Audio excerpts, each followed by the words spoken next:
நாங்கள் ஃப்ளஷ் ஃபைட்டர்ஸில் வந்து best performance அமித்து கொடுக்குறோம்.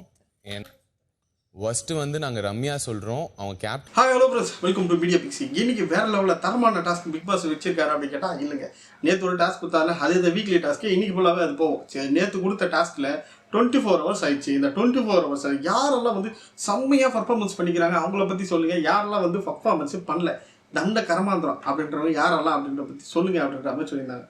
ஸோ இன்றைக்கி இன்றைக்கி வேறு லெவல்டா, இன்றைக்கி யாரில் பர்ஃபார்மன்ஸ் பண்ணாலும் அவங்க எல்லாருமே சொல்ல போகிறாங்க அப்படின்ற மாதிரி நம்ம நினச்சிருந்தோம்.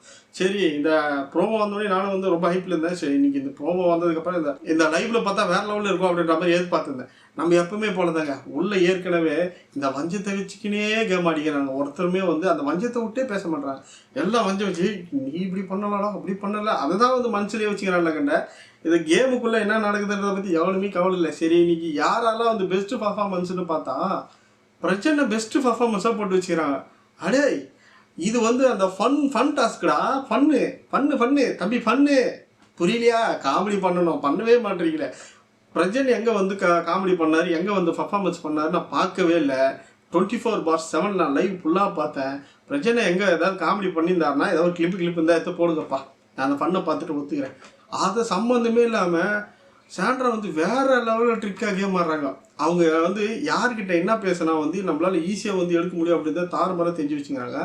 அதாவது கேப்டன்ஸை மட்டும் தான் வந்து டிஸ்கஷன் பண்ணி பெஸ்ட்டு பர்ஃபார்மன்ஸும் ஒஸ்ட்டு பர்ஃபார்மன்ஸும் ஒன்று போடணும் அப்படின்னு சொல்லியிருந்தாங்கல்ல. இப்போ சாண்ட்ரா என்ன பண்ணாங்கன்னா ஃபஸ்ட்டு வந்து விக்ரமை கூட பேசினாங்க.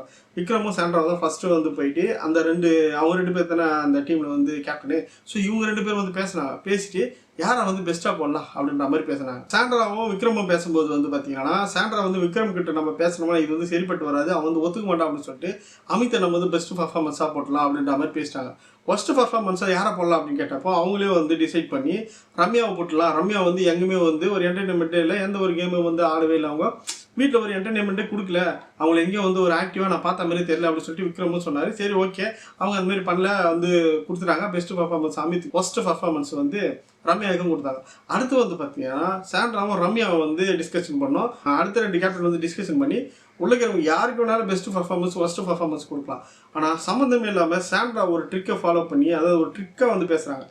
என்னன்னா எல்லாருமே வந்து சரியாக தான் ஆடுறாங்க. பிரச்சனை பார்த்தீங்கன்னா அவங்களோட கேரக்டர் எடுத்து வச்சுக்கின்னு அந்த கேரக்டர்லேயே இருந்தார். அந்த கேரக்டர்லேயே என்ன கேரக்டர் இருந்தாருங்க, அவர் வாய் பேசுறது தெரியாத ஊம கேரக்டரில் இருந்தாருங்க. அவர் பேசக்கூடாதுன்ட்டு அந்த கேரக்டர்லேருந்து அவர் பர்ஃபார்மன்ஸ் பண்ணாரா அப்படின்னு கேட்டிங்கன்னா கிடையவே கிடையாது. அதாவது ஃபன் டாஸ்கில் பேசினாவே சிரிக்கிறது ரொம்ப கஷ்டம். பேசாத முடியாமல் ஒரு கேரக்டர் இருக்காரு. அவங்க எங்கே ஃபன்னு பண்ணாரு தெரியல. எனக்கு அந்த ஃபன்னுன்ற காமெடியை நான் பார்க்கவே இல்லை. அது எங்கே நடந்ததுன்னே தெரியல. அவருக்கு போய் பெஸ்ட்டு பர்ஃபார்மன்ஸ் கொடுத்துருக்காங்க. அதுக்கு காரணம் யாருன்னு பார்த்தீங்கன்னா சாண்ட்ரா அவங்க ஒய்ஃப் வந்து எப்படியாவது ஏதாவது ஒரு ட்ரிக் பண்ணி அவங்க ஹஸ்பண்ட் வந்து சேவ் பண்ணுறாங்க. போன வாட்டி பார்த்தீங்கன்னா அவங்க விளையாண்ட கேம்லேருந்து கூட அந்த பாஸ் எடுத்து போய் பிரச்சனை கொடுத்தாங்க.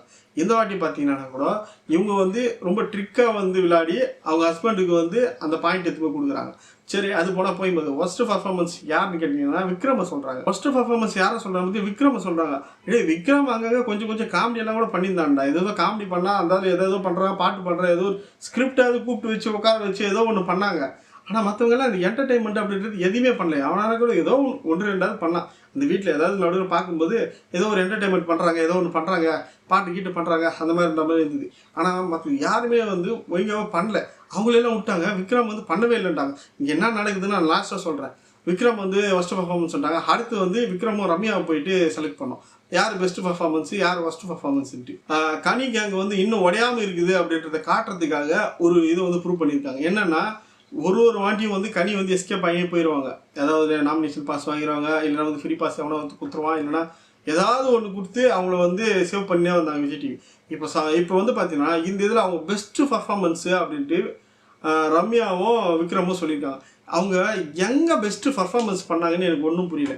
அவங்க எந்த இடத்துல பண்ணாங்க, அவங்க இப்போ எனக்கு தெரிஞ்சு அவங்க எந்த டீமில் இருக்காங்கன்னு எனக்கு தெரியல. கரெக்டுக்கா, அந்த சாம்பார் டீமு சாப்பாடு செய்யறதுக்கெல்லாம் ஒரு பர்ஃபார்மன்ஸாக சாப்பாடு வீட்டில் எல்லாரும் தான் செஞ்சுக்கிறாங்க. அதாவது அந்த டீமில் இருக்கிற மொத்த பேருமே தான் செய்கிறாங்க. அதில் பர்ஃபார்மன்ஸ் பண்ணுறவங்களுக்கு கொடுக்காம சாப்பாடு நல்லா செய்கிறாங்கன்ட்டு அவங்களுக்கு கொடுத்தாங்களான்னு தெரியல. கனிக்கு வந்து பெஸ்ட்டு பர்ஃபார்மன்ஸு கொடுத்துருக்காங்க.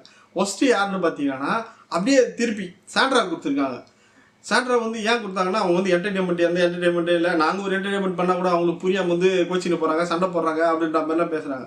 சரி, ஓகே, இது எல்லாமே வந்து ஃபஸ்ட்டு பர்ஃபார்மன்ஸ் வந்து இந்த கேப்டனில் செலக்ட் பண்ணி நீங்கள் வந்து எவனாவது உள்ள கேரளில் உங்கள் டீம்லேருந்து எவனாவது ஒருத்தனை கூட பெஸ்ட்டாக சொல்லிட்டு இல்லை ஃபஸ்ட்டு வந்து மற்ற டீமுக்கு சொல்லியிருந்தா கூட பரவாயில்ல. சம்மந்தமே இல்லாமல் இந்த 3 பேர் சொன்னாங்க தெரியுமா, இவங்களே மாற்றி ஒஸ்ட்டு பர்ஃபார்மன்ஸ் சொல்லினாங்க. அதாவது ஃபஸ்ட்டு வந்து சாண்ட்ரா போயிட்டு யாரை சொன்னாங்கன்னா ஒஸ்ட்டு பர்ஃபார்மன்ஸாக ரம்யாவை சொன்னாங்க. அதுக்கப்புறம் ரம்யா போயிட்டு யாரை சொன்னாங்கன்னா விக்ரமை சொன்னாங்க. விக்ரம் போயிட்டு யார் சொன்னா சாண்ட்ரா சொன்னான். ஏன்னா 3 பேரும் ஃபஸ்ட்டு பர்ஃபார்மன்ஸ் நீங்களே உங்களுக்குள்ள உள்குத்து குத்திப்பீங்களாடா? நம்மளுக்கு தெரியுதே இல்லையா? ஆனால் பிக் பாஸுக்கு நல்லா தெரியுது. ஏன்னா 3 பேரும் ஃபஸ்ட்டு பர்ஃபார்மன்ஸு கேப்டன் தானா அப்படின்னு கேட்டார். ஏன்னா இவங்களுக்கு வந்து ஒருத்தர் வந்து நம்மளை பற்றி எதிராக ஏதாவது சொல்லிட்டாங்கன்னா உடனே அவங்கள வந்து அங்கேயே வந்து சொல்லிடணும். அப்படி தான் வந்து கேம் போகுது. இப்போ ஃபஸ்ட்டு பர்ஃபார்மன்ஸு விக்ரமை சொல்லிட்டா விக்ரம் உடனே வந்து சாண்ட்ராவை தான் சொன்னோம் அப்படின்ற மாதிரி சொல்கிறேன். அதே போல் ரம்யா வந்து ஃபஸ்ட்டு பர்ஃபார்மன்ஸ் சொன்னால் உடனே வந்து விக்ரம் தான் ஃபஸ்ட்டு பர்ஃபார்மன்ஸு அப்படின்ற மாதிரி சொல்லிடுறாங்க. இந்த மாதிரி மாற்றி இந்த கேமுக்குள்ளேயே அந்த வன்மம் இருக்குல்ல, அது அந்த வீடு ஃபுல்லாகவே இருக்குதுங்க. எந்த கேம் வச்சாலும் அந்த வன்மம் தான் ஃபுல்லாகவே. ஒருத்தரை மாற்றி சொல்லிக்கின்னு இந்த கேமில் ஒழுங்காக பர்ஃபார்மன்ஸ் பண்ணுறது கூட கண்ணுக்கு தெரியாமல் போயிடுறாங்க. ஸோ இந்த வன்மம் கேம் அப்படின்னு சொல்லலாம் இந்த கேம். ஏன்னா எல்லா கேமும் அப்படி தான் போகுது. ஒரு கேமு கூட உருப்படியாகவே போகல. சரி, எவ்வளோ இந்த மாதிரி மோசமாக போய் நிற்குது 24/7. ஸோ அதை முடிஞ்சதுக்கு அப்புறமா ஒரு சம்பவம் நடந்தது. என்னன்னா ரம்யாவை போயிட்டு இதை ஃபஸ்ட்டு பர்ஃபார்மன்ஸ் சொல்லிட்டாங்க பிக் பாஸ் அப்படின்னு ஆயிதாங்க. நான் போய் பிக் பாஸ் கிட்ட கதற போகிறேன்ட்டு. அதுக்கப்புறம் பிக் பாஸ் பாமா ரம்யா வந்து என்ன சொல்ல போகிறேன் சொல்லுமா அப்படின்னு கேட்டார். உள்ளே போனாங்க. உள்ளே போயிட்டு எனக்கு ரொம்ப கஷ்டமாக இருக்குது, என்ன எல்லாரும் சேர்ந்து குத்துறாங்க, இது அதாவது கார்னர் பண்ணுறாங்க. இங்கே ஒரு நாளைக்கு எப்படியா விஜய் பார்வதியிலும் 45 நாளா, இன்னைக்குன்னா 42 நாளா சும்மா பொலன்னு பொழுதுங்கிறாங்க. உள்ளேயும் சரி வெளியிலையும் சரி அவங்க எவ்வளோ ஸ்ட்ராங்காக இருக்கிறாங்க. அந்த மாதிரி கேமை வந்து ஸ்ட்ராங்காக ஆடுங்க. உங்களை யாருன்னா ஒருத்தர் குறையே சொல்லாமல் எப்படியும் வீட்டுக்குள்ளேயே வச்சுன்னா அப்படியே. அதாவது எனக்கு தெரிஞ்ச ரம்யா இப்போ ஒரு நடிப்பு போடுறாங்க. எதுக்குன்னு பார்த்தீங்கன்னா இந்த வாரம் நாமினேஷன் அவங்க கண்டிப்பாக வந்துடுவாங்க. வெளியில் போகிறதுக்கு வாய்ப்பு இருக்குது. போன வாரம் போக வேண்டியது சம்மந்தமே இல்லாமல் திவாகரை தூக்கிட்டாங்க. அதாவது ஓட்டு வயசும் கிடையாது, பர்ஃபார்மன்ஸும் பரவாயில்ல, அதனால ஏதோ தப்பாக பேசினால அந்த ரீசனுக்காக தான் தூக்கி வெளில போட்டாங்க. ஆனால் ரம்யாலாம் ஒரு கேமும் ஆடல, ஒரு பர்ஃபார்மன்ஸும் கொடுக்கல. இப்போ ஃபஸ்ட்டு பர்ஃபார்மன்ஸு. அதே போல் சுபிக்ஷா, வியானா, எப்ஜே, இந்த மாதிரி கனி, இந்த மாதிரி எல்லாம் சும்மாக்கிற பீஸெல்லாம் உள்ள கிடக்குது. அதுக்கெல்லாம் தூக்கி வெளியில் போட்டுருங்க. கொஞ்சம் கேமாக சீக்கிரமாக முடிச்சுட்டு எனக்கு தெரிஞ்சு 100 நாள் வரை பிக் பாஸ் ஓடாது போடுங்க. இவனை போகிறத பார்த்தா எனக்கு தெரிஞ்சு ஒரு 80 நாள் கேமை க்ளோஸ் பண்ணிட்டு கடையை சாத்திட்டு அதான் முடிஞ்சு போச்சு, யாருன்னா ஒருத்த கப்பு எடுத்துட்டு போகலாம் அப்படின்னு சொல்லிட்டு பிக் பாஸ் சொல்லிட்டு போயிடுவார் போல.